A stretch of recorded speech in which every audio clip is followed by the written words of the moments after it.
Hi everyone, I'm Suzanne. Welcome back. In today's video, I'm going to share with you our daily reads.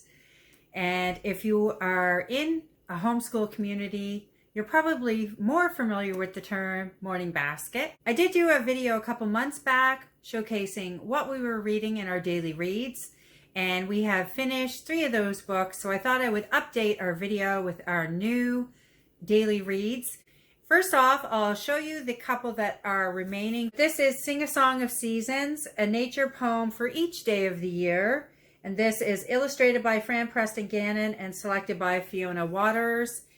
And just to give you a little inside look in case you aren't familiar with it. And we'll continue on with this book.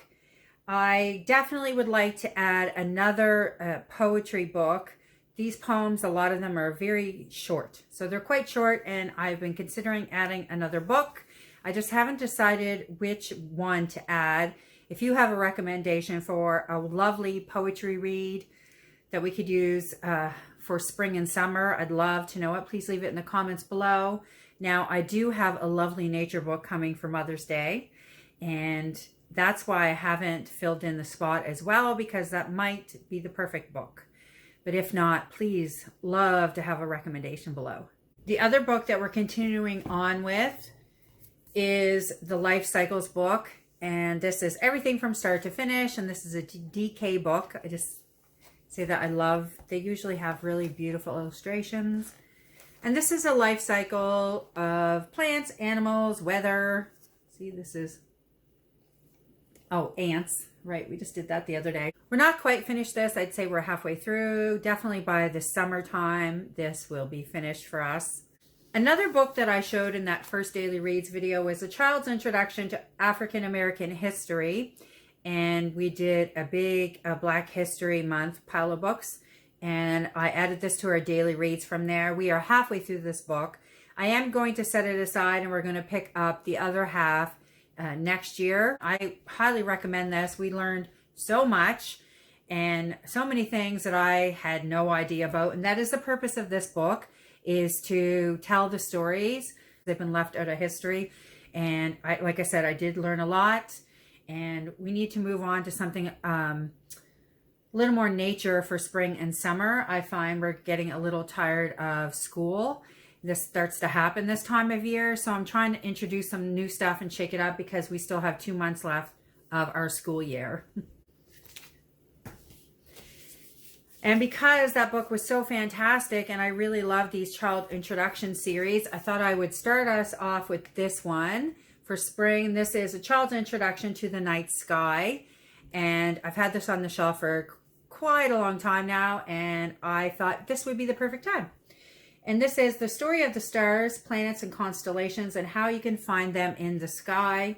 And this is by Michael Driscoll, and it's illustrated by Meredith Hamilton, which is how I found this. I did a search on Meredith Hamilton because she does a lot of these child's introduction, and I always seem to like the books that she's involved with. It includes a star wheel guide to the constellations, a glow-in-the-dark stickers of the solar system, which they're actually quite pretty. I'm just going to take this off. Oh, look. When you take the dust jacket off. So nice. And I'll give you a quick glimpse. So this is where the stickers are in the wheel.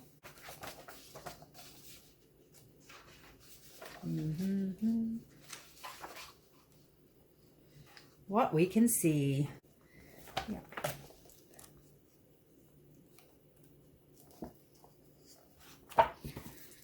I thought this would be a great book for the spring. Then we have our, what I call our girls' women's studies books.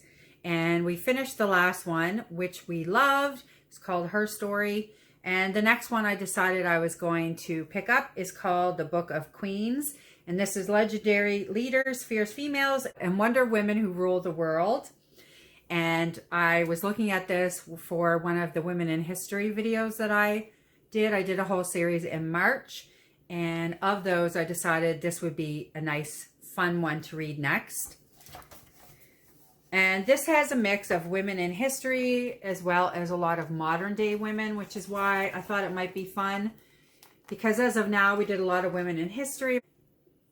My daughter definitely thinks about all of this now, but I wanted some more women that she could possibly relate to from modern history. Sorry, from modern day. Yeah.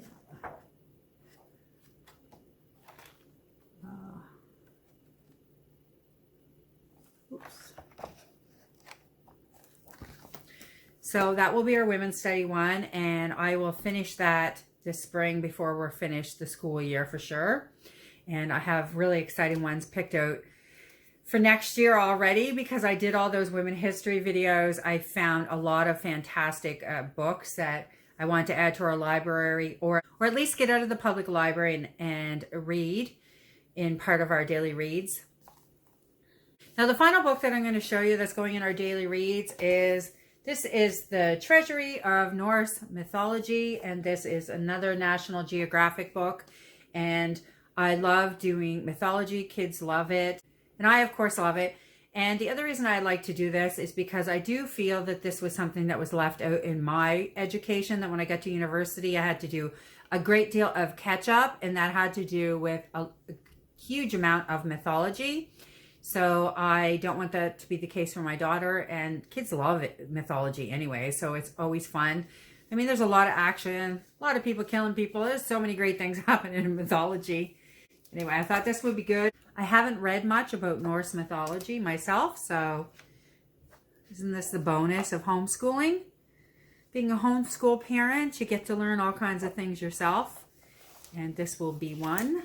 This one we will not finish by the time our spring session is over, but I will carry this one forward into our fall.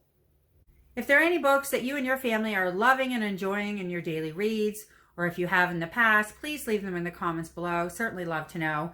Now I'm going to add a little book here just because I absolutely love it. Now we are going through this a second time. My daughter wanted to start over this spring, and because we're putting out bird feeders and everything this time of year, I thought, yes, of course. This is the Burgess Bird Book for Children, and this is by Thornton W. Burgess, and this is about Peter Rabbit in the Briar Patch, and it's about all the friends. And every single chapter, they're like 2 to 3 pages. They're very small. It's about a particular bird, and it tells the story in basically like it's like a living tale, because it's explaining all the actions that are happening in the Briar Patch. It's a lot of fun. Drama is happening. While that's happening, it's introducing you in story format to all kinds of birds and traits that they have. So what we've been doing is we read a chapter, and then we look up the bird in our bird books. And I also found a really great website that I'll link that below for anybody that's interested, because I did a lot of research. This is now my favorite one. If you want a quick glimpse at many birds and the sounds that they make, and to get a real life look at these birds, it's fantastic. Anyway, we have been doing this every few days. We'd rotate this in and out of our schedule. So we'd probably average 2 to 3 times a week before, but now we're trying to get it in there more because I want to finish this book by the spring. I just ordered his book, Thornton Burgess's book on shorebirds. I thought that would be great for the summertime. Okay, I hope you enjoyed that. I just thought I'd add that in there as kind of a bonus in case you weren't familiar with these books. We absolutely love them, and now we are fascinated, my host, with birds, and that's welcome indeed, for sure. Those are the daily reads. Like I said, if there's any you recommend, please let me know down below. And if you like this video, please hit the like button and hit subscribe to be notified when we upload more videos. Thanks.